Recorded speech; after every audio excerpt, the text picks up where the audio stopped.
주제통합 11번째 EPR 역설과 상자 속의 시기사고 실험에 대해서 수업하도록 하겠습니다. 수능특강 268페이지를 펴주세요. 자, 첫 번째 문단에서는 이제 EPR 역설의 의미에 대해서 지금 정의가 내려지고 있죠. 세 과학자의 이름으로 이제 구성이 되어 있는 실험이다. 자, 여기서 우리가 알고 있는 아인슈타인이 가장 중요한 인물입니다. 자, 세 번째 줄에 하이젠베르크의 불확정성을 바탕으로 양자역학을 설명하는 밑줄 쳐줄게요. 자, 코펜하겐 학파 네모 쳐주겠습니다.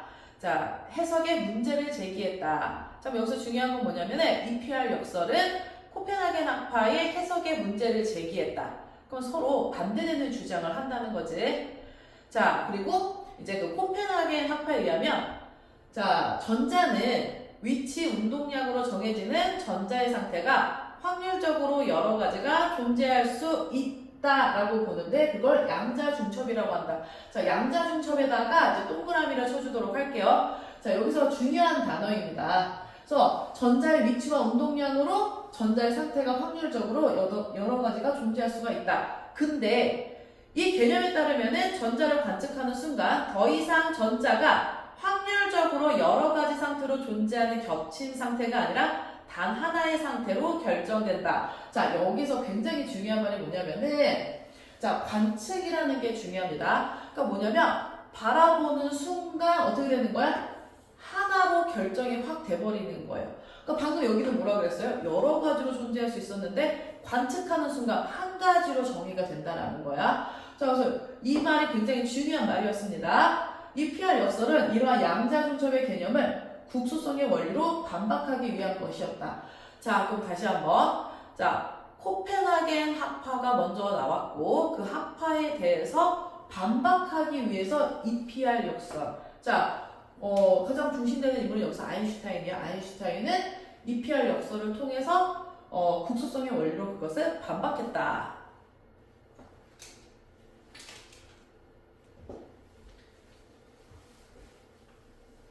자, 그럼 그 다음에 국소성의 원리가 지금 중요합니다.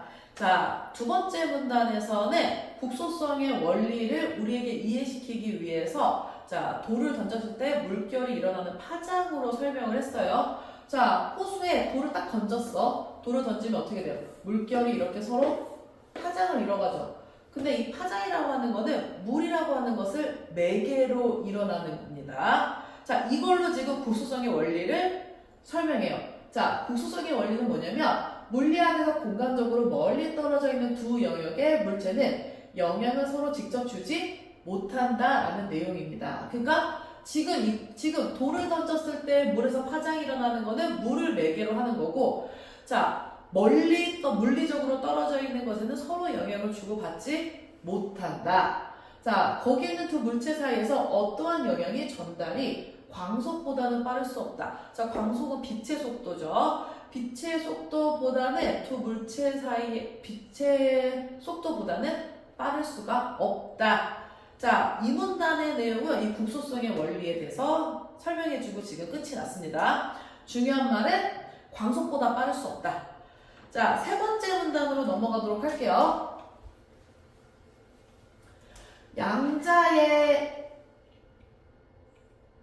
자, 세 번째 문단으로 넘어가도록 하겠습니다. 자, 세 번째 문단에서는 바둑알로 설명을 해주고 있어요. 두 개의 상자에 바둑알이 있는데, 자, 이거를 각자 아주 멀리 떨어뜨려 놓고, 자, 한쪽의 색깔을 확인하면 다른 한쪽의 색깔은 저절로 확인이 된다는 거야. 자, 그러면은 지금 두 가지 색의 바둑알이 먼 거리에 있는데 국소성의 원리가 작용하지 않았다라는 거예요. 왜? 한쪽을 봤는데 저 멀리에 있는 것의 색깔이 정해져 버렸어. 자, 그러면은 멀리 있는 거, 물리적으로 멀리 있는 것에 영향을 끼치지 않는다라고 아까 주장을 했었죠. 근데 지금 여기서 그게 작용하지 않는다는 게 밝혀졌어요. 그 다음에 그러면은 광속보다 빠른 원격 작용이 일어났다. 지금 앞에 있었던 이론에 대해서 어떻게 반박을 해주고 있는 거지. 아인슈타인은 이러한 EPR 역설을 통해서 양자역학의 이론이 유령 같은 원격작용이라고 지칭해서 양자 중첩의 개념을 부정했다. 자, 그 방금까지 했던 얘기를 아인슈타인은 부정했습니다. 자, 우리가 정확하게 무언가를 알지 못할 때 확률로 말한다고 해요. 자, 근데 이 하이젠베르크는 불확정성의 원리에 의해서 물체의 운동량과 위치를 정확하게 측정할 수 없기 때문에 이 확률의 개념이 필요하다고 봤습니다. 근데 아인슈타인은 완벽하게 알 수 있다. 근데 우리가 알지 못하는 무엇이 있는데 알지 못한다는 이유로 양자역학에서는 확률의 개념을 바탕을 둔 양자 중첩을 만들어냈다는 것이다. 그 알지 못하는 무엇을 우리가 알게 되었을 때 양자역학에서는 확률은 필요하지 않다고 말했다. 자, 지금 하이젠베르크는 확률이라는 게 필요하다고 말했고 아인슈타인은 정확하게 알 수 있다면 이 확률의 개념 필요 없다라고 이야기를 하고 있어요. 자, 그럼 여기서 아인슈타인은 이 숨은 변수가 무엇인데, 자, 숨은 변수가 있기 때문에 확률이 필요하지 않다고 한 거야, 아인슈타인은. 자, 근데 요 말이 좀 애매모호하게 해석이 됐을 수도 있어요. 자, 대부분의 과학자들은 실험을 통해서 숨은 변수는 없다라고 여긴다. 자, 현대의 오늘날 과학자들은 아인슈타인은 숨은 변수가 있다라고 얘기했는데 숨은 변수가 없다라고 여긴다. 자, 그럼 이 글의 구조가 지금 보이나요? 처음에 하이젠베르크의 코펜하겐 합파. 자, 하이젠베르크의 불확정성을 설명하는 코펜하겐 합파가 나왔고, 아인슈타인과 이제 세 명의 학자가 EPR 역설을 통해서 그것에 대해서 반박을 했고, 자, 근데 오늘날의 과학자들은 또 그런 아인슈타인의 EPR 역설에 대해서 반박을 하고 있는 구조를 가지고 있습니다. 자, 그럼 가글의 구조를 봤으면 나글로 보도록 할게요. 사고 실험이란 머릿속에서 생각으로 진행하는 실험을 사고 실험이라고 이야기를 합니다. 자, 여기 그림을 보면은 광자하면서 광자가 이렇게 한 개씩 나갈 수 있게 돼 있고, 그리고 관측할 수 있는 시계가 있고, 자, 이 박스를 무게를 잴 수 있는 이제 눈금과 바늘이 있어요. 자, 그럼 이걸 통해서 광자의 무게를 측정할 수 있다라고 보는 거죠. 자, 그럼 이 실험에서 말해주는 건 뭐냐면, 광자 한 개가 나갈 때, 자, 그 시간, 그 다음에 질량, 이거를 정확하게 측정이 가능하다라는 걸 이야기가 하고 싶었던 거예요. 아인슈타인이 이렇게 측정된 질량을 이용해서 질량과 에너지의 관계를 나타내는 우리가 다 알고 있는 그 공식이지. 자, E는 MC 제곱. 자, 이걸 만들었다. 자, 그럼 여기서 말하고자 하는 건 뭐야? 에너지와 무게와 질량, 시간 이런 것을 정확히 알 수 있으면은 자, 이것들을 정확하게 측정할 수 있다라는 거예요.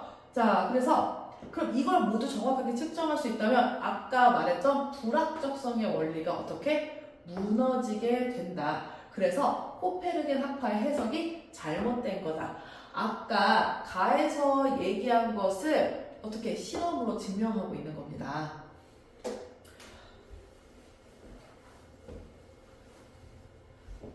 그러면은, 자, 마지막 문단에서는 지금 어떤 내용이 나오냐면, 자, 닐스 보어라고 하는 과학자 이름이 나오고 있어요. 그래서 아인슈타인의 방금 했었던 그 사고 실험을 반박을 해줍니다. 자, 첫째, 시간을 측정하는 순간 질량을 정확하게 잴 수가 없다.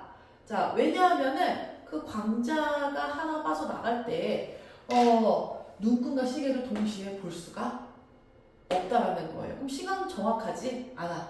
그 다음에 두 번째, 눈금의 위치와 상자의 운동량을 동시에 정확하게 알 수가 없다. 그럼 이 말 뜻은 뭐냐면, 자, 질량을 정확하게 알 수 없다라는 거예요. 자, 첫 번째는 시간을 정확하게 알 수 없다. 두 번째는 질량을 정확하게 알 수 없다. 자, 셋째, 중력장의 변화는 또 시간에 영향을 주게 된다라는 거예요. 자, 아인슈타인의 상대성 이론은 중력에 의해서 시간도 변할 수 있다고 봤는데 광자가 한 개 나가게 되면 어떻게? 중력이 변해. 그럼 중력이 변하면은 시간에 영향을 주게 되는 거지. 그럼 지금 아인슈타인이 말했던 정확하게 알 수 있는 게 없다라는 겁니다. 자, 그럼 지금 뭐예요? 가와 나에서는 아인슈타인의 이론을 반박하는 내용을 하고 있다는 거 우리 알 수 있어요. 자, 그럼 1번 문제 한번 같이 풀어보도록 할게요. 1번에서 가와 나에 대한 설명으로 가장 적절한 걸 고르라고 했습니다. 자, 가장 적절한 걸 골라줄 때, 자, 3번 봐주세요. 가와 나는 모두 특정 과학자의 견해를 제시하고, 아인슈타인의 견해를 대표적으로 제시를 했죠. 그 다음에, 이에 대한 비판적인 견해를 드러내고 있다. 가와 나는 아인슈타인의 견해에, 지금 요즘에 와서는 반박을 해주고 있다라는 내용이었어요. 자, 그러니까 답은 한번 쉽게 나왔습니다. 자, 2번 문제로 넘어갈게요. 가와 나에서 알 수 있는 내용으로 적절하지 않은 걸 고르라고 했어요. 자, 1번 아인슈타인에 의하면 중력장의 변화는 시간에 영향을 준다. 자, 이거는 3분단에 있는 내용이 그대로 나와 있는 거지. 자, 2번 아인슈타인은 상대성 이론은 광속보다 빠른 정보 전달이 가능할 수 있다고 본다? 아니죠. 광속보다 빠른 것은 없다. 이 글에서 그걸 굉장히 중요시하고 있었어요. 자, 그럼 답이 2번이었습니다. 2번의 답은 2번. 쉽게 나왔죠? 자, 그럼 3번 문제 같이 풀어보도록 할게요. 기억 니은에 대한 이해로 가장 적절한 걸 고르라고 했어요. 자, 지금 보면은, 자, 니은과 달리 기억은 양자 중첩의 개념을 반박하기 위해 활용된다. 자, 기억은 국소성의 원리였고, 자, 니은은 불확정성의 원리였습니다. 자, 불확정성의 원리를 바탕으로 만든 게 양자 중첩의 원리죠. 근데 지금 보면은 3번 니은과 달리 때문에 이게 맞는 말이 되는 거지. 기억은 양자 중첩의 개념을 반박하기 위해 이용하는 것이다. 그래서 답은 3번이었어요. 자, 그럼 4번 문제를 보겠습니다. 4번 보기 1은 아인슈타인과 보어의 대화이고 보기 2는 이에 대한 학생의 반응이다. 가와 나를 바탕으로 할 때 보기 2에 제시된 학생의 반응 중 적절한 걸 임대로 고른 것은 자, 보기 1을 봐주세요. 아인슈타인이 양자역학을 지지하는 당신의 말대로라면 다른 우리가 보았기 때문에 그곳에 있는 거고 보지 않을 때는 그곳에 없는 것이 됩니다. 자, 왜냐하면은 아까 뭐라 그랬어요? 관측했을 때 여러 가지인 게 아니라 하나가 된다라고 얘기를 했죠. 그러니까 다른 우리가 보는 것과 상관없이 있어야 할 곳에 있습니다. 자, 보어는 이 세상 그 누구도 달을 바라보지 않았다면 달이 그곳에 있는지 누가 확인할 수 있겠습니까? 달의 존재를 확인하는 것은 달을 바라보는 것입니다. 자, 그럼 가의 1문단의 내용을 바탕으로 해보면은 자, 기억. 달이 우리가 보는 것과 상관없이 있어야 할 곳에 있다는 아인슈타인의 말을 자, 방금 아인슈타인이 비판한 것의 내용을 결합해보면은 이 얘기죠. 달은 항상 그 자리에 있는 거다. 우리가 보든 안 보든. 자, 그럼 양자 중첩의 개념을 부정하는 것이고 그렇죠. 아인슈타인은 아까 불확정성의 개념과 양자 중첩의 원리를 부정했어요. 자, 가의 1문단을 보면은 이 문제를 확인할 수 있었어요. 4번의 답은 1번이 되겠어요. 자, 5번 문맥상 A의 의미와 가장 가까운 것은 자, A를 봐주면은 지금 통해라고 써있죠.